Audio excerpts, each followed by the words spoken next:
नमस्कार, मैं Yash Kumar free hospital TV की ओर से।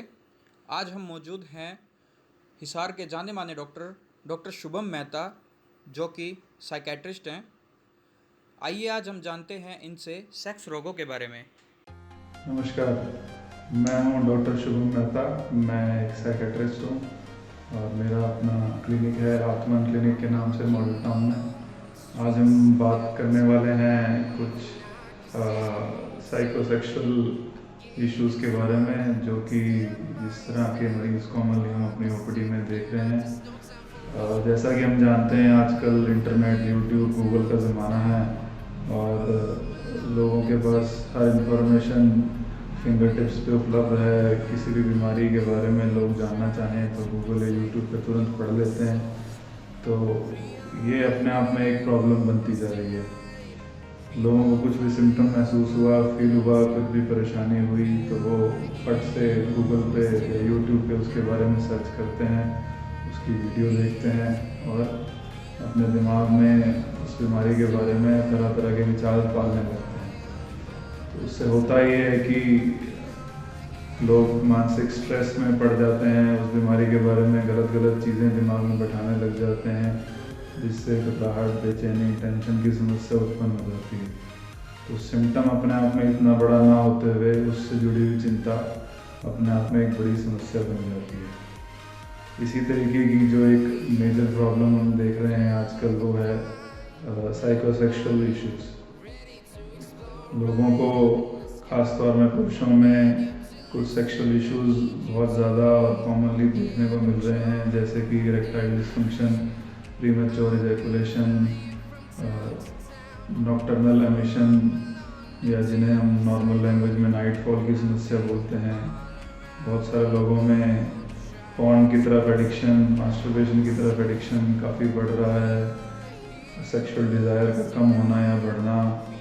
इसी तरीके से इस प्रकार के जो प्रॉब्लम्स हैं फीमेल्स में भी देखने को मिल रही हैं, जैसे सेक्स के प्रति इच्छा बिल्कुल ख़त्म हो जाना या ना होना, या सेक्स के प्रति इच्छा ज़रूरत से ज़्यादा होना। तो इन समस्याओं का जो मेन रीज़न है वो 3 या 4 तरह के जो कारण हैं वो कॉमनली देखने को मिलते हैं। सबसे पहला स्ट्रेस, दूसरा हार्मोनल इम्बैलेंस, तीसरा आप किसी तरह की कोई दवाइयाँ अगर ले रहे हैं किसी बीमारी के लिए, जैसे शुगर की, ब्लड प्रेशर की या किसी और तरह की दवाइयाँ, तो उनका भी आपकी सेक्सुअल कैपेसिटी पे, स्टेमिना पे, डिज़ायर पे असर पड़ता है। पर प्रॉब्लम जब आती है जब आप किसी भी सिम्टम को गूगल पे देख लेते हैं, यूट्यूब पे उसका वीडियो देख लेते हैं और ये सब जानकारियाँ देखने के बाद, पढ़ने के बाद अपने आप को खुद डायग्नोज करने लग जाते हैं। लोग हमारे पास आते हैं कि जी हमें तो इरेक्टाइल डिस्फंक्शन हो गया है, हमें तो प्रीमैच्योर इजैकुलेशन हो गया है। इससे पहले कि आप कुछ इवेलुएट करना चाहो, पूछना चाहो, उनसे इस बारे में चर्चा करना चाहो, उनके दिमाग में पहले से एक धारणा बन चुकी होती है कि नहीं जी हमारा तो ये प्रॉब्लम पक्के रूप से हो चुकी है और हमारा इससे रिलेटेड आप जांच करो, टेस्ट करो, हमें इससे रिलेटेड दवाई दो। तो मैं आप सबसे ये कहना चाहता हूँ कि ज़रूरी चीज़ ये है कि हम किसी भी सिम्टम या परेशानी से अगर जूझ रहे हैं उसके बारे में हम खुद से गूगल पे सर्च ना करें, यूट्यूब पे उसके वीडियोस ना देखें, ताकि उससे जुड़े मिथ या गलत फहमियाँ हमारे दिमाग में ना पड़ें। उससे होगा ये कि आप डॉक्टर से मिलें, डॉक्टर से इस बारे में डिस्कस करें, उनसे चर्चा करें कि ये बीमारी के लक्षण भी हैं या ये आमतौर पर होने वाली फीलिंग्स हैं। अननेसेसरी टेस्ट के लिए जाना, अननेसेसरी दवाइयों के लिए जाना और बिना ज़रूरत की स्कैन्स, ब्लड टेस्ट कराना, उनसे बीमारी डायग्नोज हो या ना हो, दिमाग में स्ट्रेस ज़रूर बढ़ने लगता है। तो हर प्रॉब्लम की, हर परेशानी की एक उम्र और एक पर्टिकुलर सेट ऑफ सिम्टम्स होते हैं। जैसे हम बात करें इरेक्टाइल डिस्फंक्शन या प्रीमैच्योर इजैकुलेशन, यंग लड़के 18 साल, 19 साल के बच्चे गूगल से पढ़ के इस बीमारी के बारे में हमारे पास आ रहे हैं कि हमें तो ये प्रॉब्लम होती है, जो कि एक बहुत ही अनयूजुअल सी चीज़ है। इस एज में, यंग एज में, जब आपकी हार्मोनल डेवलपमेंट हो रही है तो इस तरह की प्रॉब्लम होना लगभग असंभव सी बात है। पर होता क्या है कि आपने यूट्यूब पे या गूगल पे कोई ऐसा वीडियो देख लिया जिसमें आपको ये लगने लगा कि नहीं, हमें तो ये बीमारी हो गई है, तो आपको वाकई में ये चीज़ फील होने लग जाती है। कभी भी आप सेक्सुअल प्रैक्टिस में इन्वॉल्व होंगे तो आपके दिमाग में पहले से ये बात सेट हो चुकी होती है कि हमारे को तो इरेक्टाइल डिस्फंक्शन है, हमारे को तो प्रीमैच्योर इजैकुलेशन है, हम संभोग नहीं कर पाएंगे, हम सेक्सुअल एक्टिविटी में इन्वॉल्व नहीं हो पाएंगे। तो जब भी आप इन्वॉल्व होने की कोशिश करते हैं तो कहीं ना कहीं ये परफॉर्मेंस एंग्जाइटी और फेलियर का रूप ले लेता है, जिससे दिमाग में इस बीमारी की जड़ और मजबूत हो जाती है। तो ये एक्चुअल में शारीरिक बीमारी ना होते हुए एक साइकोलॉजिकल प्रॉब्लम बन जाती है। इसी तरह से एक दूसरा जो मेजर इशू हम लोग देख रहे हैं, इसी प्रॉब्लम के कारण बहुत सारे शादीशुदा कपल्स में अपने रिलेशनशिप को लेके तनाव बढ़ता जा रहा है। कभी किसी कपल में वाइफ ने हस्बैंड पे इस तरह का आरोप लगाया कि भाई इनकी सेक्सुअल कैपेसिटी कम है, ये संभोग नहीं कर पाते हैं। कभी हस्बैंड ने किसी वाइफ पे इस तरह का आरोप लगाया कि वाइफ जो है वो सेक्सुअल एक्टिविटी में इन्वॉल्व नहीं होती है, ये दूर भागती है।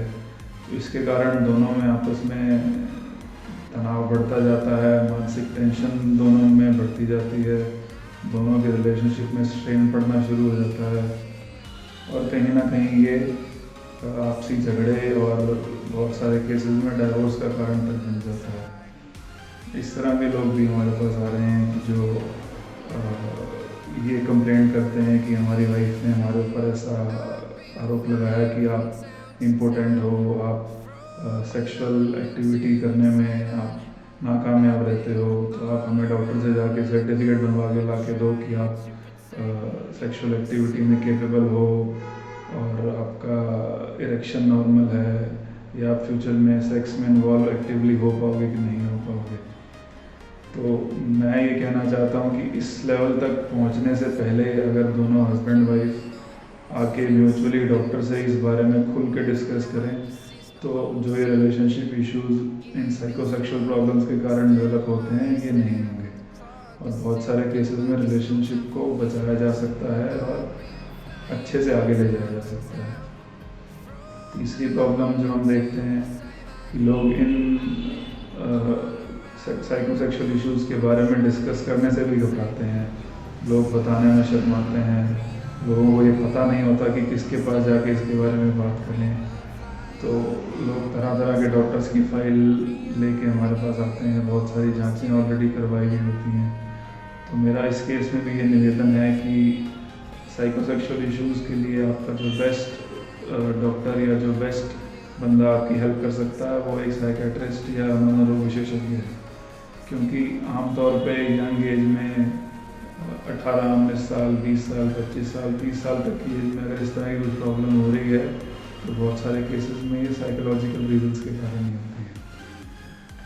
तो सही समय पे सही डॉक्टर से सलाह लें ताकि ये जो प्रॉब्लम है इनिशियल लेवल पे ही डायग्नोज करके इसका सॉल्यूशन किया जाए। अगर आप दिमाग में इससे जुड़ी हुई भ्रांतियाँ और मिथ्स पालने लगेंगे तो प्रॉब्लम ना होते हुए भी आपको ये एक मेजर इशू लगने लगेगा। एक और बात मैं आपसे कहना चाहूँगा कि ऐसा ज़रूरी नहीं है कि सेक्सुअल प्रॉब्लम सिर्फ मेल्स में ही होती हैं, पुरुषों में ही होती हैं। फीमेल्स में भी हमने देखा है कि सेक्सुअल प्रॉब्लम्स आजकल होने लगी हैं। सेक्स की इच्छा ना होना या सेक्स की इच्छा बहुत ज़्यादा होना या दिमाग में इस तरह के विचार आना जो ज़्यादातर सेक्सुअल इमेजेस से संबंधित हैं, या सेक्स करते हुए पेन ज़्यादा होना, दर्द ज़्यादा होना जिसके कारण सेक्स करने में डर लगना।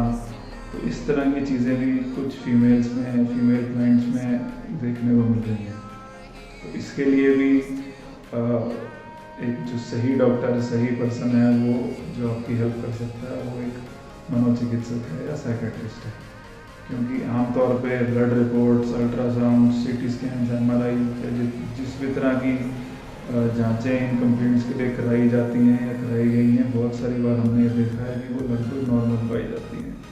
तो सिर्फ डिस्कशन करने से, ओपनली इसके बारे में बात करने से इस प्रॉब्लम का बहुत हद तक समाधान किया जा सकता है। अंत में मैं आपसे यही कहना चाहूँगा कि अपनी समस्या या अपने सिम्टम्स को गूगल पे सर्च करने की बजाय अपने डॉक्टर पे भरोसा करके आप उससे डिस्कस करें, ताकि वो जो आपकी प्रॉब्लम है केवल सिम्टम के लेवल तक रहे, वो एक डिसऑर्डर या बीमारी ना बने और उसका सही समय पे सही तरीके से इलाज किया जा सके। बहुत बहुत धन्यवाद।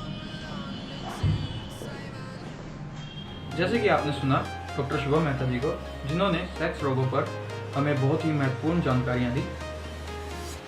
हम आशा करते हैं कि ये जानकारी आपके लिए बड़ी महत्वपूर्ण रही होगी और जो हमारे व्यूवर्स हमारे साथ जुड़े हैं वो हमारी इस वीडियो को अधिक से अधिक लोगों तक पहुंचाएं, और जो लोग हमसे नहीं जुड़े हैं वो हमारी इस वीडियो को लाइक करें, शेयर करें एंड सब्सक्राइब करें, ताकि ये वीडियो अधिक से अधिक लोगों तक पहुंच सके। मैं फ्री हॉस्पिटल टीवी की ओर से यश कुमार अब आप लोगों से विदाई लेता हूँ।